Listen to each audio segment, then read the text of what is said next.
अस्सलाम वालेकुम स्टूडेंट्स। अब हम रेस्पायरेटरी डिसऑर्डर्स डिस्कस करेंगे।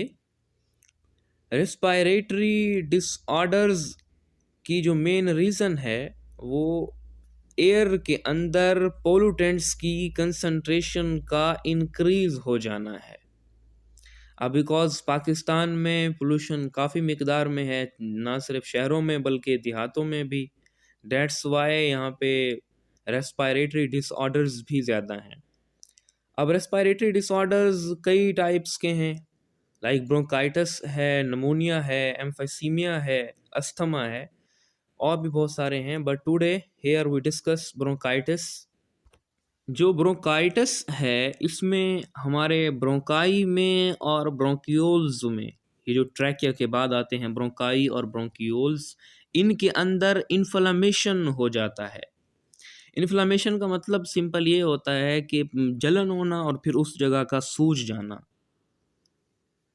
अब इस इन्फ्लेमेशन के नतीजे में वहाँ पे जो म्यूकस की सिक्रीशन है वो बहुत ज़्यादा हो जाती है, और जो मैंने आपको बताया है म्यूकस की सिक्रीशन के ज़्यादा होने से वहाँ पे सूजन हो जाती है, स्वेलिंग ऑफ ट्यूबुलर वाल्स। ये जो ब्रोंकाई और ब्रोंक्यूल्स की वाल हैं ये स्वेल हो जाती हैं। जब ये स्वेल होती हैं तो इनके अंदर देखें जो एरिया है जहाँ से एयर पास होके गुजर रही है वो नैरो हो जाता है, तंग हो जाता है। Bronchitis is the inflammation of the bronchi or bronchioles. It results in excessive secretions of the mucus into the tubes. इसके नतीजे में ट्यूब्स के अंदर ज़्यादा म्यूकस सिक्रीट होता है, swelling of tubular walls and narrowing of tubes. जो tubular walls हैं वो स्वेल कर जाती हैं और ट्यूब्स नैरो हो जाती हैं। Bronchitis is caused by a virus, by a bacteria और एक्सपोयर टू केमिकल इरिटेंट्स। ये वायरस की वजह से भी हो सकता है, बैक्टीरिया भी इसके रीज़न हो सकता है, या केमिकल इरिटेंट से अगर एक्सपोयर हो रहा है तब भी ब्रोंकाइटिस हो सकता है। जो मोस्ट कॉमन केमिकल इरिटेंट है टोबैको, स्मोक। अगर कोई स्मोकिंग करता है या कोई ऐसे बंदे के साथ बैठता है जो स्मोकिंग करता रहता है तब भी ब्रोंकाइटिस हो सकता है। Tobacco smoke is a chemical irritant. Bronchitis की टू मेजर टाइप्स हैं। एक वो टाइप जिसमें सेवर एंड सडन अटैक होता है, that is called as the acute bronchitis. और दूसरी वो ब्रोंकाइटिस है जो लॉन्ग लास्टिंग होती है, काफ़ी अरसे तक रहती है, और इस वजह से उसको कहा जाता है क्रोनिक ब्रोंकाइटिस।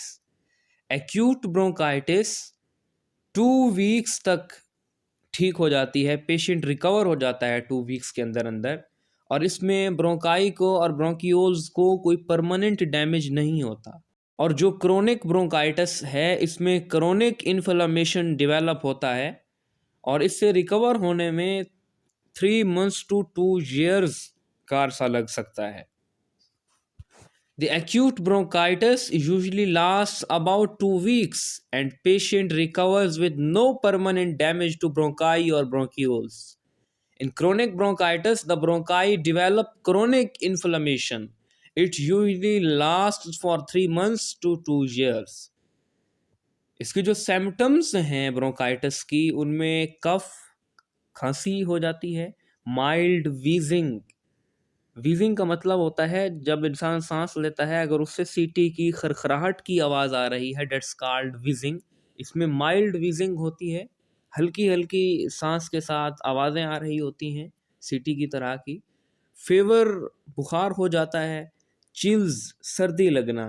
ये जब फेवर होता है तो शिवरिंग हो रही होती है, कपकपी हो रही होती है, that's usually related to chills. And shortness of breath, especially when someone is doing a hard job and he has developed bronchitis, then there must be a shortness of breath. I hope so bronchitis आपको समझ आ गया होगा। अपना ख्याल रखिएगा। अल्लाह हाफिज़।